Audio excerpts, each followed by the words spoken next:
Good morning, good afternoon, and good evening, everybody. Thank you for tuning into another Supatease video. 10.2 is getting a massive update for PvP. We are getting rated solo queue battlegrounds. They are changing everything involved with this game mode, and I wanted to use my years of experience playing at a high level in PvP to provide you with my knowledge so that you can make the right choice when it comes to performance and play style for this upcoming feature in World of Warcraft. And of course, if you don't want to miss out on news-related, educational, entertaining content for World of Warcraft, smash that subscribe button. And maybe you've checked out from World of Warcraft at this time. I still think it's a great idea to hit subscribe so you can keep tabs on the game in the future to see if it's worth your time. But let's get started. We got a lot of specializations to cover. The first one, Affliction Warlock. This is a very easy S tier rank. This class is going to do the most damage of any specialization in this game mode. You're going to hard carry in that regard. You have a crazy 1v1 potential. You're so difficult to take down. You have such a high level of self-sustain. You bring tremendous team utility with Hellstones, Gateway, and great mobility with Portal in terms of base defense if you really needed to in these positions. You're able to fear enemies and cap nodes. You bring a crowd control effect that's long enough to be able to cap nodes in this new game mode with that change to objectives. It's without a doubt that this is going to be an absolute monster in rated battlegrounds.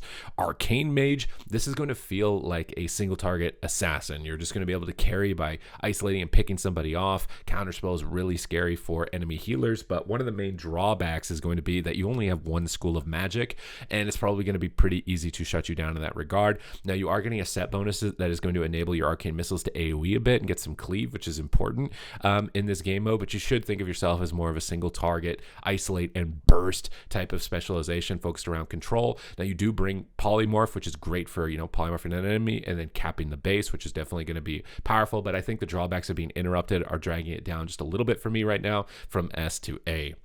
Arms Warrior, you've got great powerhouse in terms of AoE damage in this patch with the fact that our sudden death procs are going to be applying Rend through Thunderclap automatically. You're going to get a huge amount of cleave in that regard. Having Blade Storm to immune crowd control is a really great mechanic to either defend a base or just go in and go ham and do a bunch of damage and not worry about getting controlled by all of the enemy attackers. A decent level of self-sustain, not the best obviously, but with Ignore Pain, it's not like you've got nothing. I would say that your 1v1 is probably going to be one of the weaker suits to the specialization, but as long as you're paired up with a healer, this is a spec where I think you would want to duo queue with a healer, and if they're following you around, like, you're going to feel like an absolute monster in those scenarios. I got to put it on the S tier, though. I think Sharpened Blade is one of the main mechanics that's going to enable this specialization to feel strong in this bracket. Healing is really powerful in these battlegrounds, so by being able to cut it in half with Sharpened Blade is going to be one of the most desirable mechanics, whether you're killing flag carriers or whether or not you're in a team fight. And I think with the mobility and immunity of things like Blade Storm and Rend damage, you're going to feel like a beast.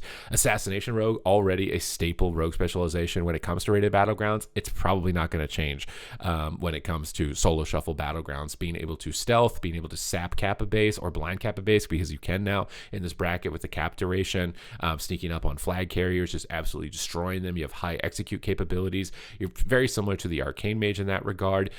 Decent 1v1. Probably not the best, right? I think Subtlety Rogue is probably going to be carrying more in that regard, but you're very well rounded. There's no doubt that the specialization is probably going to be a little bit better than Arms Warrior, honestly, with the changes that are coming through for Assassination Rogue. Balance Druid, another specialization. We're just starting off with all the specializations that I think are S tier. So similar to Rogue, being able to stealth, sneak up on bases so people don't see you coming. You can be a secondary flag carrier if you need to on flag carry maps.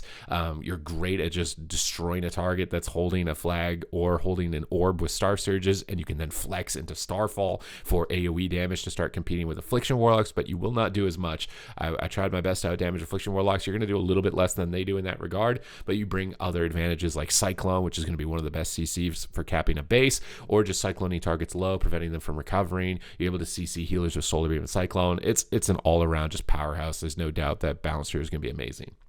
Beast Mastery Hunter, one of the main advantages of the Hunter specializations was defending bases, but this isn't really going to be necessary in solo queue battlegrounds because the bases just hard cap over after a certain period of time. You don't have to worry about them turning over. I see you struggling to kill flag carriers, honestly, with this specialization. You've got okay 1v1 in some scenarios, but not super fantastic. And your damage is, it's going to feel single target, but not bursty, which is going to be difficult to kind of overwhelm teams, I think, towards the mid-range and higher levels of this bracket. So for me, I think Beast Mastery, honestly, is probably going to come in a little bit average. I might drag that down a little bit lower, actually, into the future, just because base defenders aren't needed. That was like the main advantage to play the specialization with flare and camo and pets to attack while you're CC'd. I could see that this specialization may struggle. You could try running Diamond Ice Trap for capping bases. It would be pretty tight in terms of the duration of crowd control for this, and your regular Freezing Trap is just going to break. So the advantages of a Hunter in this game mode are going to be pretty lost, and you don't bring burst damage, which I think is going to make you less desirable. Blood Death Knight. Now, tanks are a really tough call. Tanks will only queue if fighting other tanks.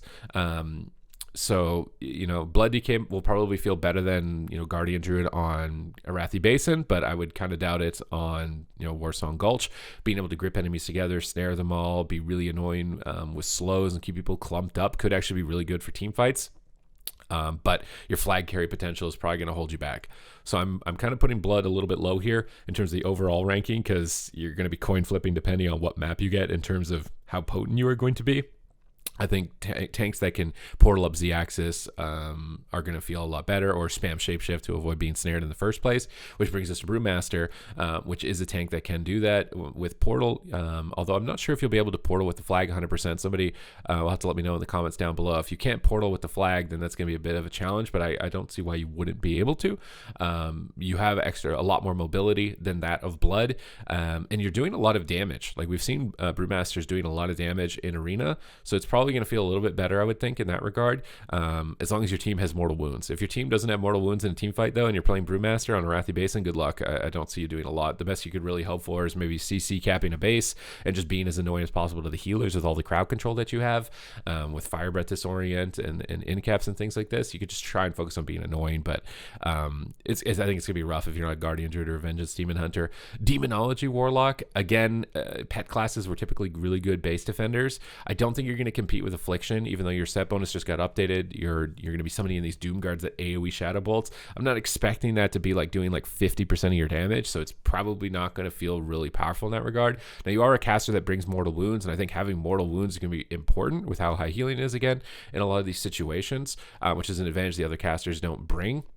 You're kind of limited on spells of magic or schools of magic to cast when if you're going to spam interrupted or getting trained, and you're going to cast a lot more. You won't be able to just keep up your damage like Affliction will, especially with the new talents that are coming for Affliction's dots application.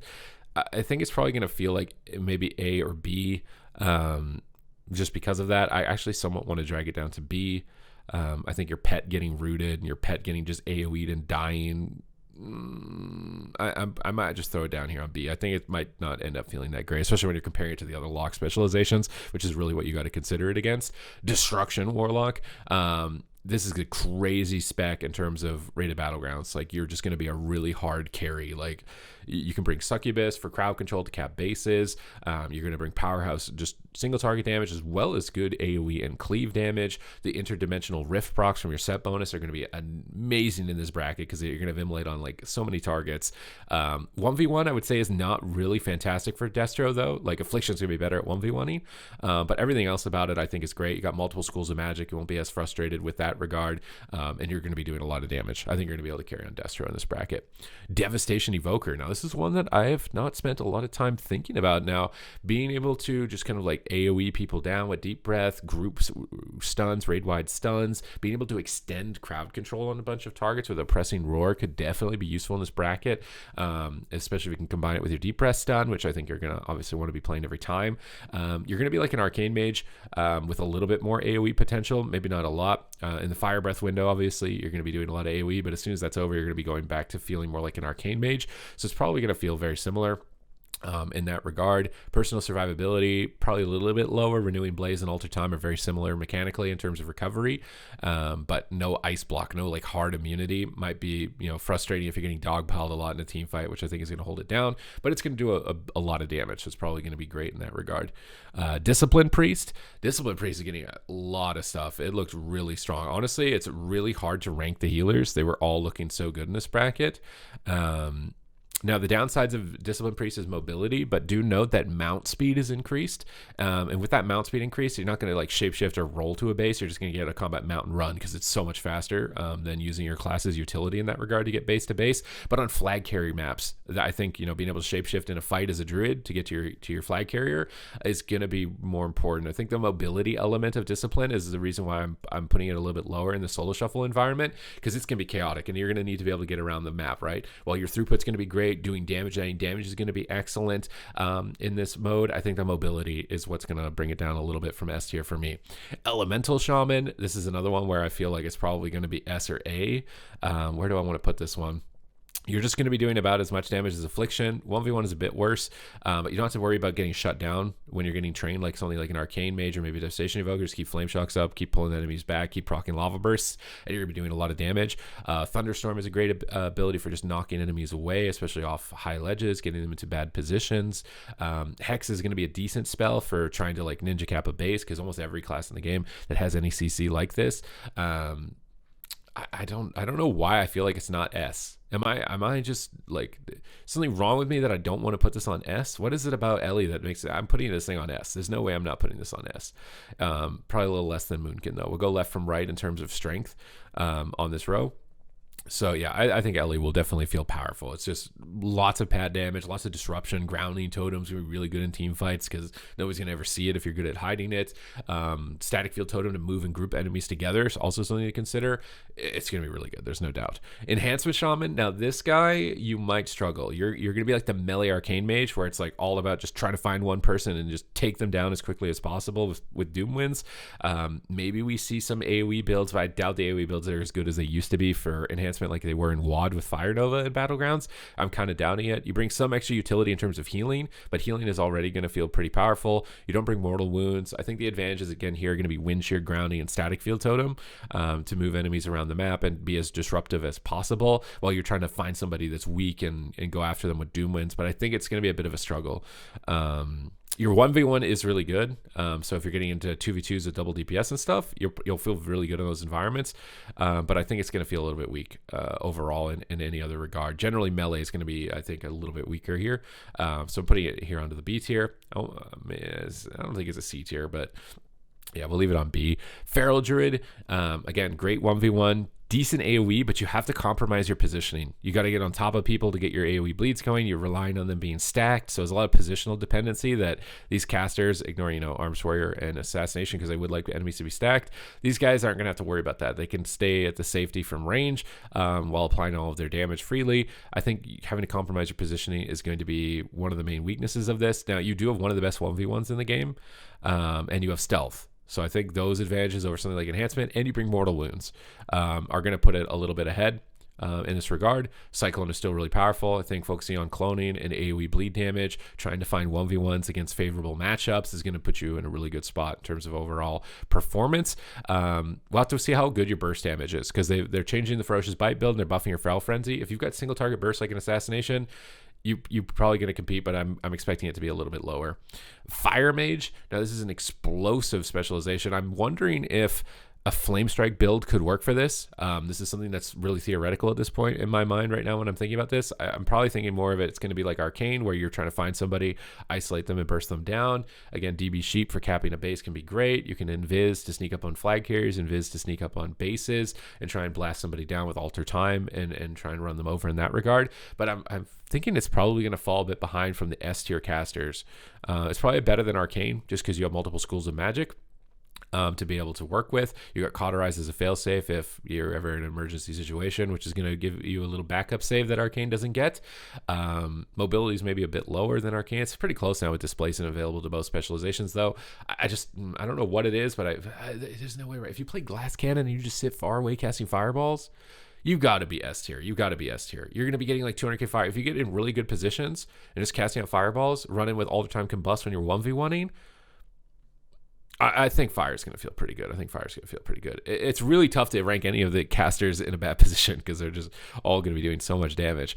Frost Mage, now snaring enemies, keeping them in Blizzard, keeping them in Polys, keeping them from moving to different bases is going to be really excellent in that regard. You have tons of AoE cleave damage, but your set bonus is focused around Glacial Spike, and Glacial Spike is going to have a bullseye on it for interrupts, which could make it a bit more difficult than Fire, which can just focus on instant cast if it needs to. But I think Glass Cannon sitting back trying to fireball is going to definitely be really scary for people to deal with. Frost is probably going to feel strong. I think it's the snares that's going to be your main advantage, keeping control of the group and not letting them move as much as possible. And that extra flavor of snares maybe give you a competitive edge, but I'm putting it on A. Putting it on A for now, maybe close to Arcane. You're going to be less single target focused than Arcane, but maybe something like Snowdrift could be good here as well for AoE stun. Ice Wall, line of sighting healers off, cutting their paths off, could be really good for this. Invis is great, Poly's great. It's gonna be pretty good. It's really tough. The casters are really tough, but that's my best assessment for Frost here so far. Frost DK. Now you are getting Chill Streak that bounces to yourself. It's not gonna be a big deal. I think in Battlegrounds you're pretty much always gonna have targets to bounce Chill Streaks to. Death Knights are decent in this Battleground scenario. I think gripping enemies together, having the Blinding Sleet as an engagement, and grouping enemies together is a really good way to just carry a Battleground. Gripping flag carriers. It'd be really tough for me to not rank Death Knights. This might, Frost, this might be the one time you really get to shine. They're not giving you a lot of class buffs, but I could see Frost DK doing really well. You've got really good AoE burst damage. Gripping enemies together is fantastic. I think Frost DK is going to be phenomenal in this bracket. Fury Warrior, now you're going to be a monster single target carry, and getting Onslaught stacks or Slaughterhouse stacks up to 40% MS on targets is going to be great, but the problem comes in is that MS doesn't stack if other MSs are currently applied. It will just bug out and not apply. And I could see that being a really annoying pain factor if you got like a rogue that gets wound poison on the target, and then suddenly you can't put up your Slaughterhouse stacks, and it's like, well, I can't use my main mechanic that makes me good. I see that being really tilting. You don't really have a lot of cleave. There might be some whirlwind builds that are going to be great. You really got to think about yourself probably as like a healer killer, running down healers and getting your Slaughterhouse stacks and just training them down into the dirt. 1v1 is going to be a bit better than arms, but I think your overall damage is going to be lower, which is going to make it fall off a bit. And I think the your MS interaction with other MS is probably going to lead to more frustration than not, even though its set bonuses are really powerful. It's going to do a lot of single target damage. Guardian Druid, this is a very obvious S tier tank.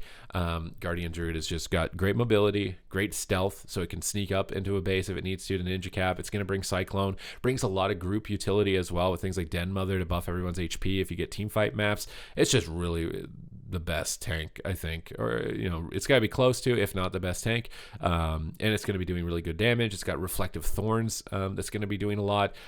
Guardian Druid is going to be an absolute monster here, I think. Havoc Demon Hunter, this is a tough one. You're getting a rework, you're getting an Immolation Aura build, and your Throw Glaives are getting a buff on this build, so you're able to just like toss out tons of glaives and keep a lot of damage going in that way. So you're probably going to do a lot of sustained AoE. I see the problem with you being that you don't have stealth, and you're not as beefy as a warrior, so running in, if you get stunned, you could get taken down, but you do get really good uptime. You get Spectral Sight to be able to see stealthies, but Spectral Sight is also a buff on maps. So like that one advantage, I think it's probably going to feel more like A tier. It's going to do a lot of damage, feel strong in that regard, but I think it's single target carry. Like it doesn't have a sharpened blade. It doesn't have a vendetta. It's not called vendetta anymore. I've forgotten what it's named now for assassination rogues. But like that burst, that little edge that puts it over, I don't think it's got it. It's got a lot of damage, great crowd control, probably excellent 1v1 in a lot of cases. But I could see it getting isolated in stuns and bursted down, getting controlled really easily, and lacking the ability to kind of like finish a target by itself is, I think, going to be noticeable, and that's something that's really desirable. Holy Priest, again, main problem is discipline, is mobility. I think being able to, however, though, go into Spirit of the Redeemer, Mass Dispel off all of the dots, Fade Dispel is going to be a really important mechanic, as we're expecting, a lot of dot classes in this bracket to be really important. But the mobility, I think it's probably going to feel very similar to Disc, maybe a little better. That's why I'm putting it slightly higher than Disc in terms of its overall output, but it did just get a throughput nerf, so think about that in that regard. We've got to think mechanics, like what are the mechanics of these classes? Barrier's a great cooldown, but people are probably going to run out of it. Or Spirit of the Redeemer, it's going to give you value no matter what, and being able to dispel dots during it is great. And you can immune crowd control for the engagement of a team fight that no other healer can really do other than maybe Paladin. I think it's going to feel pretty strong. Now, Holy Paladin, again, same problem. You've got a little bit more mobility with Freedom and Steed to be able to get out if you need to, or get to a different location as soon as possible and drop combat. But you don't have stealth like a Resto Druid. Mobility is a little higher. Throughput, I'm a bit worried on Holy Paladin because they're really targeting it for nerfs. And this is mostly for Mythic Plus, and this is why I keep tabs on things like Mythic Plus. I think that the nerfs to Mythic Plus are probably going to make this feel more like an A tier healer than an S tier healer. Now, this is a great healer at healing into dot damage. You might be able to play the multi-beacon in this build and be able to keep up with a lot of the dot damage. So I'm sure it's going to feel strong, but it seems like it's got a target on its head right now in terms of nerfs. So I'm keeping its ranking a little bit lower than S tier at this moment. You can see there's a lot of specs that are really good. Like, honestly, this is really tough for me to break this down. Marksmanship Hunter, this is way better than Beast Mastery Hunter. Camo is great, and you're able to burst people from stealth, and you're just going to do a remarkable amount of burst damage. I think it's way more valuable than the kind of like chip away damage that Beast Mastery is going to do that I think healers will basically ignore.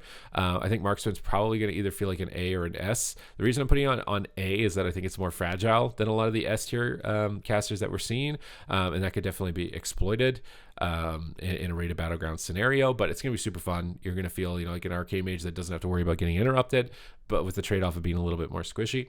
Mistweaver Monk, I think this is an S tier healer. Again, you got the mobility roll around the map. You're going to be able to carry as a healer on this. The good Mistweavers that I saw so far, absolute powerhouses. This is definitely your bracket. You're going to do so much throughput. The mobility is great. Consistent hot healing. Able to deal with dots. You have port while stunned if you get targeted down to be able to save yourself, unlike a lot of other healers consistently. Mistweaver is going to be really good. Outlaw Rogue. This thing is... Well, I've seen some testing showing Outlaw Rogue doing an insane amount of damage in Mythic Plus, and maybe that Blade Flurry Cleave will transfer over, but I see it not being great. I don't see its burst being like Assassination to isolate a target or Subtlety.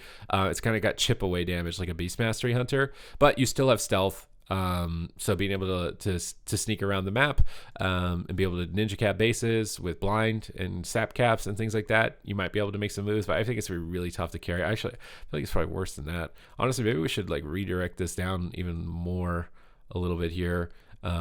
Just so that we're not getting like everything onto the same tier. But I think Outlaw is going to be really hard in this bracket. Even if the AoE damage is good, it just doesn't have any execute power or a real threat in that regard. And CC that you bring is just going to break. There's any advantage of CC from this spec is just going to break. Maybe AoE Kidney Shot. Maybe this is why they're bringing AoE Kidney Shot, is to try and give you that advantage, but everyone's probably already going to be on stun DR from Shockwave or some other stun anyways by the time you get to 5 combo points and get all of your buffs going and all of that stuff. There's too much ramp up time, too much maintenance, I think, and you got no execute power compared to Assassination or Subtlety. Preservation Evoker, this is going to be another healer that I think carries in this bracket. I think having Scouring Flame to purge off a whole team with Fire Breath, the mobility of Hover to be able to get around the map if you absolutely need to, the immunity to crowd control with Nullifying Shroud gives you a big edge at the start of an engagement in a team fight, and you're just going to be able to add a lot of damage in these engagements. Emerald Communion does a remarkable amount of AoE healing, and you're going to be able to proc a lot of echo heals to your stat bonus. Preservation Evoker is going to be a great carry for this bracket. Prot Warrior, this is a kind of a toss-up. I don't know what to expect from it. It's doing a lot of damage with bleed builds, so in the team fight maps it might be decent, and you do have the ability to Heroic Leap, unlike that of Blood, which I think makes it a little better if you were going to compare them directly against each other. It probably feels actually better than Brewmaster. I think a team fight, it does a lot of damage, and it's got some decent disruption as well in terms of crowd control, so it'll feel probably pretty mid. Prop Paladin, now you're going to be able to function basically as a third healer in these instances, because you're going to get 2 healers and a prop pally. So whether you're carrying the flag, which you're not going to be great at, flag carry maps probably not going to feel that good, but team fight maps, you're just going to make your team unkillable. So I think prop paladin honestly is probably either B or A. Not expecting it to do it might do decent damage. It'll probably honestly do decent damage, but I think the healing and the extra cooldowns for your healers to be able to keep them, or maybe even just bubbling an Aflock and having them hard. No, there's no way this thing's gonna feel really good. I think it's just the mobility on flag carry maps where it's gonna feel bad, but on team fight maps, I think being able to bubble a caster that is gonna carry is gonna give you such a big edge. Restoration Shaman, you gotta cast a lot of heals. I know Riptide's getting a buff. Healing Stream Totems can be sniped and killed. You got decent mobility with things like Ghost Wolf if you absolutely need to move around the map. Now, Grounding and Static Field, again, I think is going to be the main carry point for Shamans. But people are going to run out of your Earthen Totems. Links are going to be really annoying to use with no comms. I'm throwing this one on the B tier. I think it's going to be really tough to make this one work. Again, Grounding and Static Field are going to be how you make plays, but no stealth. Mobility is okay. You're going to have a lot of casted healing. I see you just getting trained, and I see people not respecting like where your defensive cooldowns are going or knowing how to play around them, and that being really tilting. So I'm putting it kind of B at the moment. I think its throughput is probably going to carry it, and that's why it's not any lower than this. Resto Druid, remarkable healer, going to feel really powerful in this bracket. It's just the main reason for this is because you can shapeshift away to get to your flag carrier if you absolutely need to. Great AoE healing. Its damage is not going to add similarly to Preservation Evoker, but I think the stealth is the main advantage here. And Cyclone, if you absolutely need to. And the Force of Nature Grove Wardens, they are doing so much healing. You're going to have so many of them. They're going to be insanely powerful. Retribution Paladin. Now, this guy is sleeper. Ret Paladins are sleeper, man. These guys do almost as much damage as Aflocks. They're keeping up on the scoreboard. I think being able to like magic bop your allies, make them immune to interrupts, much like Prop Paladin, is going to be a great way to carry. Got a couple of emergency heals if you need to, like lay on hands for allies if anybody gets into a sticky situation. Really good 1v1. You can use maybe Hammer of Justice, cap a base. You can run Repentance or Blinding Light to try and ninja cap bases. Mobility is definitely lacking here, and no MS is definitely a fallback, especially if you get a game that doesn't happen to have a warrior or something on your team. You'll probably feel weaker in those scenarios, so gonna give it a little bit lower ranking than S, but I can see it definitely having potential, mostly due to its damage profile.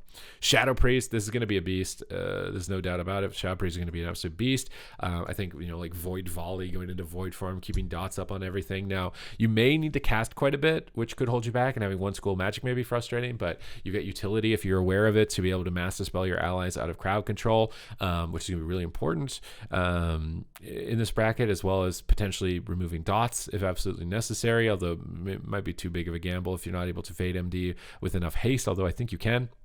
At the moment, Shadow Priest is always going to be good in battleground scenarios. Spam Purge to remove a lot of the extra hots that a lot of these other DPS can't do, so you're going to synergize in that regard. I think it's going to feel very powerful. Subtlety Rogue, this might be one of the best melee. It's going to be great at just like picking somebody off if it needs to. It can blind one healer and kill the other one probably in a lot of cases. Duel and Bomb, great utility. Sneaking up on a flag carrier, best melee on a flag carrier map by far. I think maybe Assassination is a little bit similar to it, but again, with no voice comms, I think Subtlety's gonna have a little bit more of an edge over Assassination because it's gonna have extra vanish charges to be able to get out of bad situations. It's gonna be an absolute scary specialization to see. Survival Hunter, again, really good base defender, but kind of squishy. Worried about you running in. Traps are not going to feel powerful. Probably going to have to play Diamond Ice. You're probably going to feel pretty mid, I think. Survival Hunter's probably going to feel pretty mid. Maybe not as bad as Outlaw, and you're probably going to do more AoE than Beast Mastery. So maybe a little bit better than these guys. Nah, there's no way. If we're doing that, then I need to drop these guys down to like D. Maybe they are D, and maybe this guy's C. Maybe that's fine here. Unholy DK, not as bursty as Frost from what I experienced. It's more about sustained single target, which isn't actually like super desirable. You'd much rather have burst than sustained single target, but you've got the advantages of grip. I think it's either the same as Frost or a little bit weaker, and I'm kind of leaning more towards a little bit weaker than Frost here. I think burst is more desirable. Although you bring the same utility. I think it's just burst is better than sustain in this bracket. Vengeance Demon Hunter, easy S tier tank alongside Guardian. Going to be really disruptive in team fights with the grasp and moving people around the map with that regard, like Static Field Totem, but being able to carry a flag and being hyper mobile is going to be like the main advantages here.